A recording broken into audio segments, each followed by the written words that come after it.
So nice guys usually finish last. And I'm finally waking up from that, and I wanted to, share what I'm going through and what I've learned from all this. I used to think that, being a quote unquote good guy would get me like everything that I wanted, respect, love, loyalty, dignity, whatever you want to say. It sure as hell didn't. What it actually got me was overlooked, disrespected, trampled on, and eventually replaced. And I had to learn this the hard way. Being nice is most definitely not the same as being real and being true to yourself. For most of my life, I was the guy who avoided conflict, unless, at certain times, I would fight or whatever, but that's when I had to. And, with my family, friends, girlfriends, whatever, I would try to keep the peace, put others first at the expense of what I needed. And I said what people wanted to hear, and I have stopped that now. I don't do that anymore.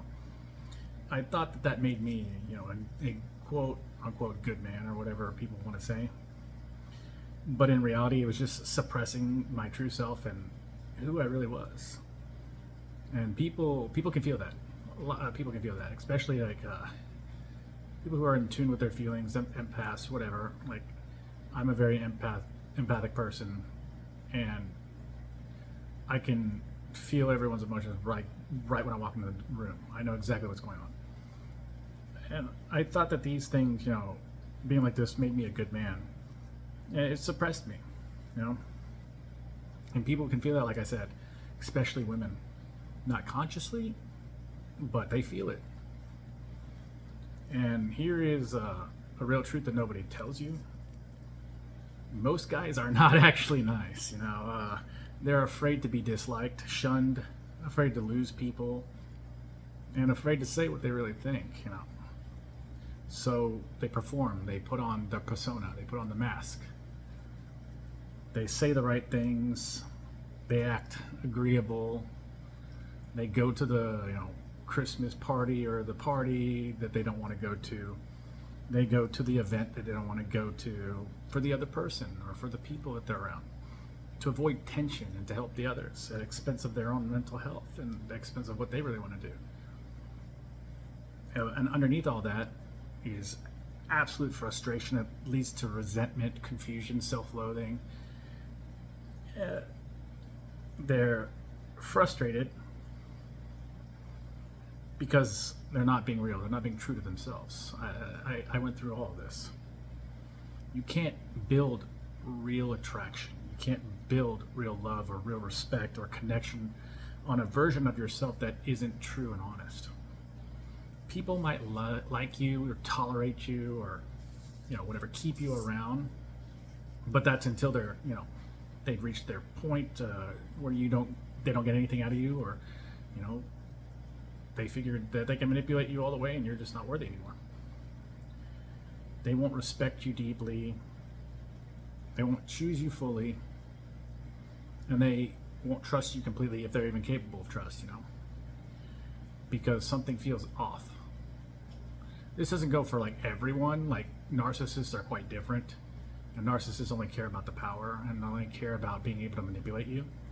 And the soul, like like psychological vampires, I guess it does apply to everyone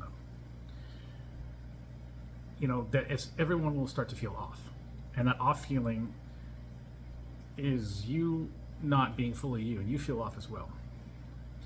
I had to look deep inside myself, and I realized something, that I wasn't losing because I was too nice. I was losing because I was not setting boundaries. I was not doing anything for myself. I was doing for others, being a people pleaser, not speaking honestly, and I was trying to be accepted instead of being real. And a lot of this comes from like childhood trauma. So people need to really look deep down inside themselves and understand that the most important person is yourself. It creates a very quiet kind of weakness, not like physical weakness, whatever, but identity weakness. You don't know who you are. For me, everything started to change when I stopped asking, what do they want from me? What does everyone want from me? What does she want from me? or what do my family want from me, or friends want from me? And I started asking, looking deep inside, doing the shadow work and doing, the personal work and the emotional work, and asking, who am I really? What do I really think? What is that person that wants to scream and yell or do whatever he wants to do? What does he really want? What does he or she really want? And that led to things that I used to hold back.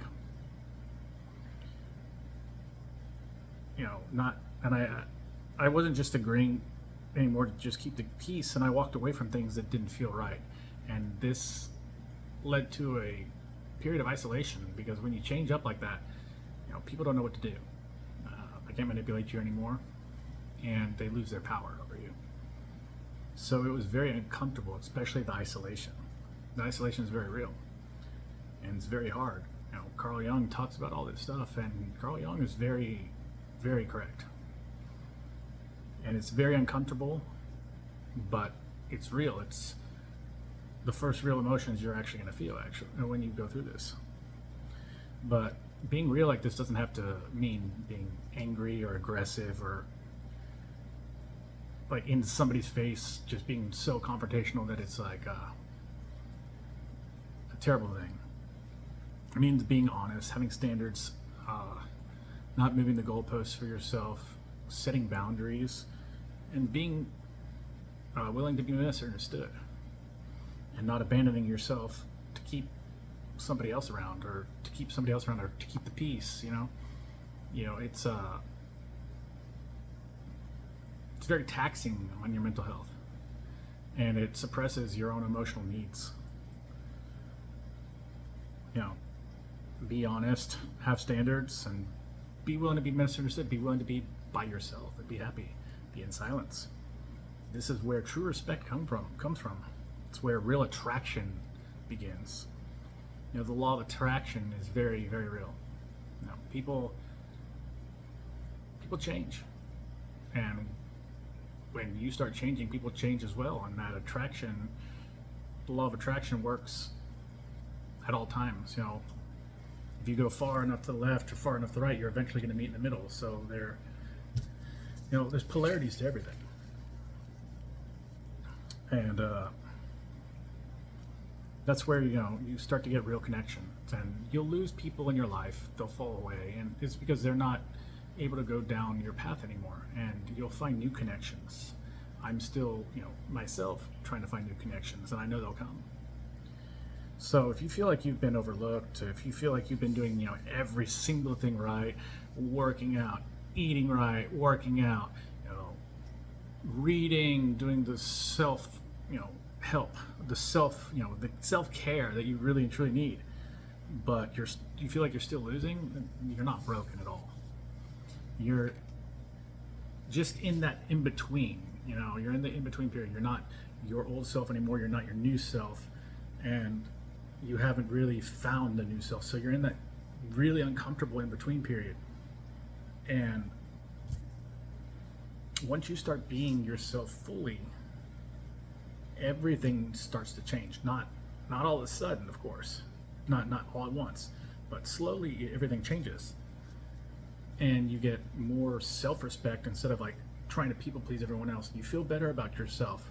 It's easier to get up in the morning. It's easier to start the day. It's easier to work out. It's easier to read without the mind gibberish that's going around where you can't do anything. Everything changes, not all at once, and it's a hell of a process, but it's worth it. So stop trying to be nice at the expense of everyone else. Do for yourself. Start being real.